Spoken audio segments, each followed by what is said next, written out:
Hi everyone, today we'll focus on drums and their mix. Specifically, we'll explore some processes you can apply to the drum bass while mixing. Let's dive right in. First of all, I made a small drum loop.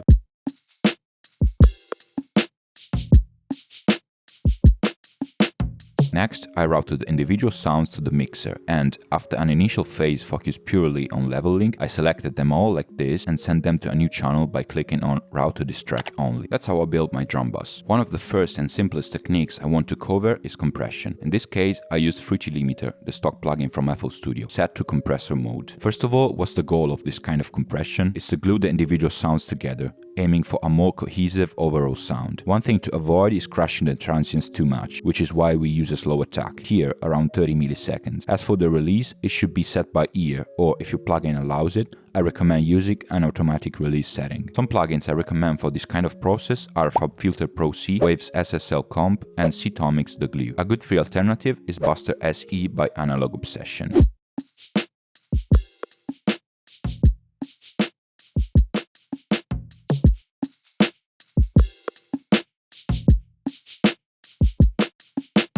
After adjusting the dynamics of our loop, we can move straight into some creative processes, starting with reverb. To control the effect more precisely and to give myself full flexibility to tweak it, I set up a reverb send. The principle is the same as before. We take the signal from our drum bass and route it to the new send channel. However, this time we won't click route to this track only. We'll just click route to this track, so the signal splits into two. One part keeps going to the master, and the other goes to our reverb send. The goal here is to create a small room feel, giving the sound some dimensionality through the use of reverb. In this case, I chose a plugin called MConvolution-EZ by MeldaProduction, which is completely free. It's a convolution reverb plugin. Convolution reverb is a type of reverb that simulates real spaces using a kind of sound photograph called impulse response, which is basically just a recording of how sound behave in a specific environment. The plugin applies that space to your sound as if you had actually played it there. The result is a very realistic and detailed reverb, perfect if you're aiming for authentic atmospheres. I find that this small free plugin does an excellent job at it. I selected a plate preset called Drum06, adjusted the widening and applied a high-pass filter to cut out the very low frequencies from the reverb, avoiding unwanted rumble in the low end. One of the big advantages of using a reverb send is that you have extra effects slots available to apply more effects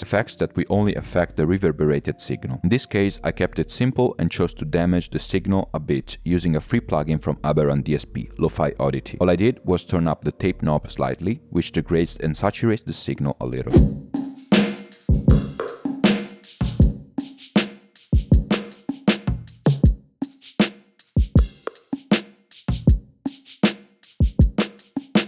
Before we dive back into the video, here's a quick promo break. If you like the sounds I used in the drum loop and you're interested in getting your hands on them, now's the perfect time to check out the link in the description and sign up on our website. By subscribing, you will not only be supporting our channel and us as creators, but you'll also gain access to all exclusive content like sound packs, little audio devices, FLPs and projects from the videos, and have the chance to join challenges and contests that we host in our Discord server. You can both sign up on our website or join our Patreon, your choice. If you do it right now and you do it on our website, you will get a free month with a full cashback. So do not lose time and check the link in the description, because the offer is available until May 15 only. If you subscribe now, you will get Acoustica, a drum kit featuring over 100 original sounds, perfect for making beats like this.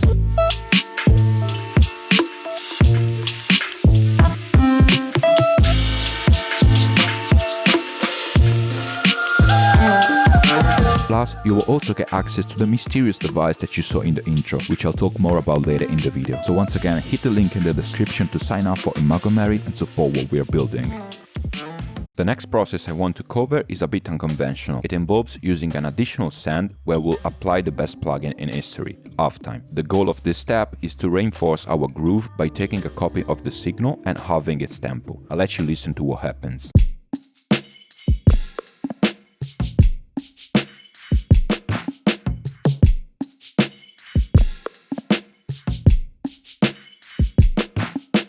What's created is a sort of background texture that really adds something extra to our drum loop. As you can see, I've also created a send dedicated exclusively to this effect. This allows me to immediately follow the halftime with an EQ where I cut out the low frequencies and emphasize the highs. I exclude the low frequencies because I don't want the kick to be affected by this effect. Then I place a fruity peak controller on the original signals channel, and in the halftime send I add a fruity balance. I link the volume knob to the fruity balance to our peak controller so that the halftime signal lowers in volume every time the original signal plays. This way the processed signal doesn't overpower the original one, and it sits in the background as a true sound texture.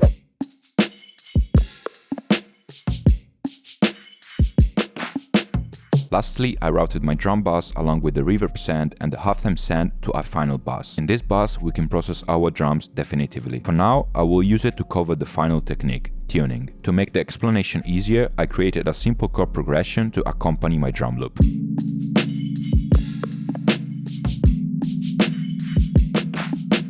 The goal of this process is to harmonically match the percussion sounds with any melody, so everything sounds coherent from an harmonic perspective. There are several ways to approach this process. The first and most precise is to go sound by sound, listening to the drum loop alongside the melody and adjusting the pitch so it matches the melody's pitch. You can also use a frequency shifter to shift the frequencies of the drum loop, bringing it closer to the frequency range of your melody.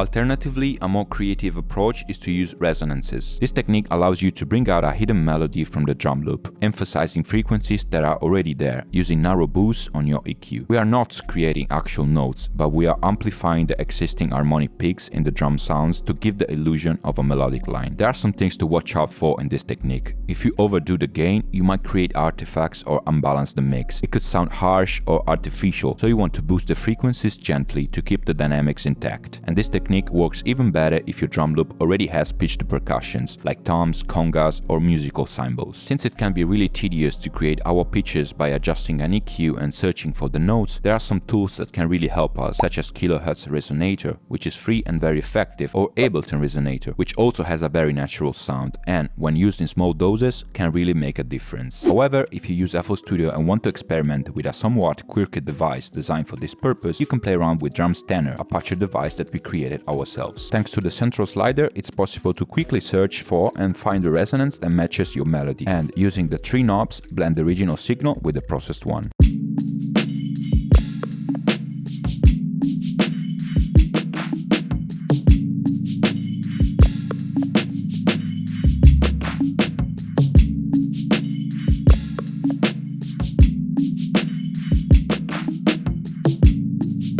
You can use the left slider to add a bit of tonal reverb, a melodic tail to your sound, and the right slider to add some simple saturation to the overall output.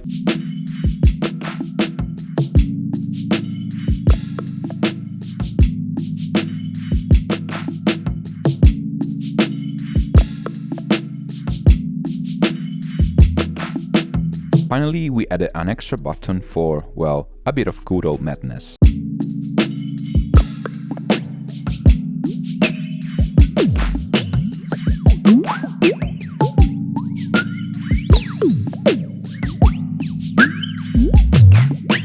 As you can see, you can use this device either for a subtle tonal layer to add to your drum loops for mixing purposes, or for more creative goals, to color and add character to your sound.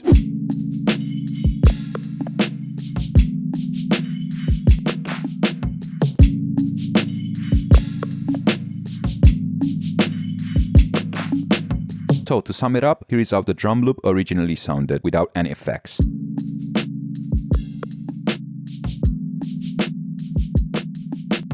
And this is how it sounds with all the effects and processes applied and explained throughout the video.